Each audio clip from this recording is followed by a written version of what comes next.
So Real Life U Step 4 is all about preparing your pitch, getting your idea out there. And we've talked a lot about identifying your functional skills, identifying your knowledge expertise, identifying organizations that you'd like to work for. The next question is, how do you prepare your pitch so that you can get the message out there about yourself? And preparing your CV is only one of the ways in which you can do that. And I say that because in this day and age, of course, the electronic media, social networking is a very important way to get your word out about yourself. If we start with the CV, we've talked about the functional CV. This is a very important way to get the word out there about the value you bring. And the reason is this is a functional CV from York University's Career Center.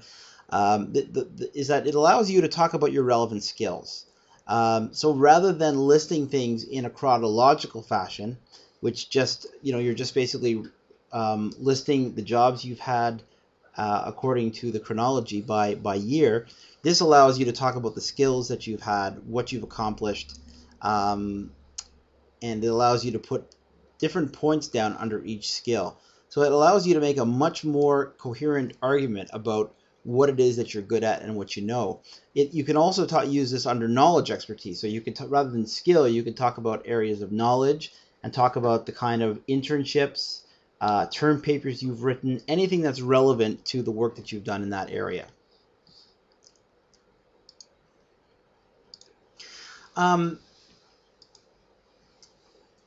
CVs are very tough documents to write, and sometimes what happens to people is that when they try to write their CV, they end up just making a kind of a compilation of all the jobs they've had since high school or even before high school and their education.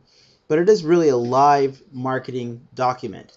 And one of the ways that I could probably help you to see that is to think about some of the social networking sites like Twitter and LinkedIn. Because what you'll notice on those sites, and I'm going to take my site as an example, is they don't give you a lot of space to talk about who you are and what you've accomplished. You've got to be very succinct and really explain yourself very well. Here is a summary of my background.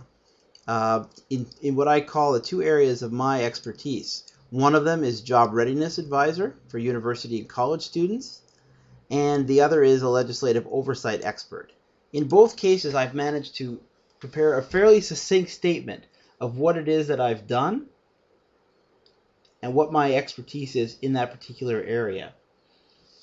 And that's what I think, that's what the working on the online, working on the web allows you to do in a way that a lot of other functionalities won't allow you to do. If you're just writing a CV and you can have 4 pages or 5 pages or 10 pages or whatever, then nothing's going to stop you from trying to put down as much as you can. But if you know that you only have 160 characters, like is the case with Twitter, then you've got to be succinct.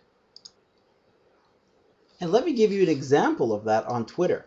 Here's a friend of mine, Dr. Dennis Covier, who's an expert on a whole number of things. He's only got 160 characters to talk about what his expertise is. That's nothing. Professional speaker, trainer, consultant, best-selling author on staff attraction, recruitment, selection, engagement, development, and retention. And he's done a lot more than that, but he's had to really, really be specific about what it is that he's accomplished. This is a good example of somebody that's really forced to be succinct. You've got 160 characters. Now, you've also got his website address. If you want to find out more about him, you could always go to the website and you could find out more. Dr. Dennis Covier. He is actually the author of a book called The ABCs of Making Money, which is a best-selling book. But he only gets 160 characters on Twitter.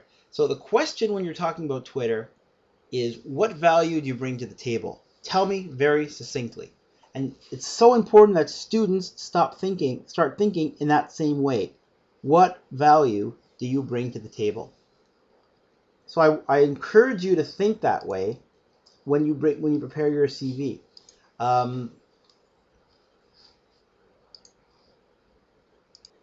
Now, a couple of weeks ago, I actually tweeted about an article that I had found, the importance of an online presence, no more resumes, say some firms.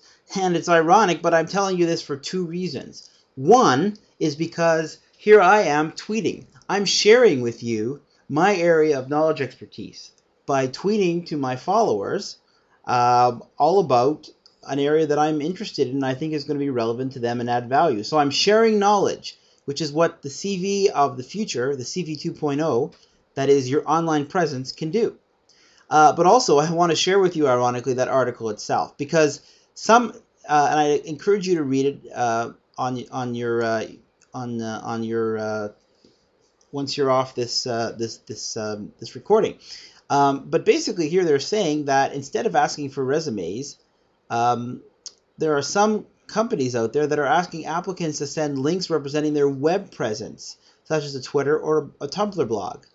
Or short videos demonstrating their interest in the position. So the interesting thing is that nowadays, the resumes are not as significant as they used to be. What seems to be more important nowadays is demonstrating that you have a web presence, that you're on Twitter, that you're on Facebook or LinkedIn. So the question is the paper resume dead? No, it's not.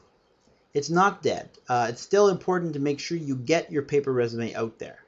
However, at the same time, it's very important to forget it's very, very important to forget, not to forget, that you need to have an online presence, because that's a way of showing people that you're really involved in the community that you're interested in, the knowledge community. It's one thing to have a resume, and it's a saying that you're interested, and it's another thing to have demonstrated that you've been involved in online conversations, chat groups, etc., etc. So with that, I'm going to encourage people to develop a strong functional CV that talks about the value added that you bring to the table, but also to develop an online presence that allows you to be succinct in talking about what your expertise is, be it on Twitter, be it on LinkedIn, be it on Facebook. Although with Facebook there are some reservations given the privacy issues. We should talk about that separately. You can also use those development of those short, succinct statements that you need to prepare for the online presence. You can use those statements to help you prepare more succinct statements for your written CV, where you have the luxury of unlimited space, but unfortunately the dilemma associated with people, hiring managers, not having a lot of time to read your content, and so you've got to be out there, you've got to be able to attract their attention in a heartbeat. Thanks very much. That's it for this week.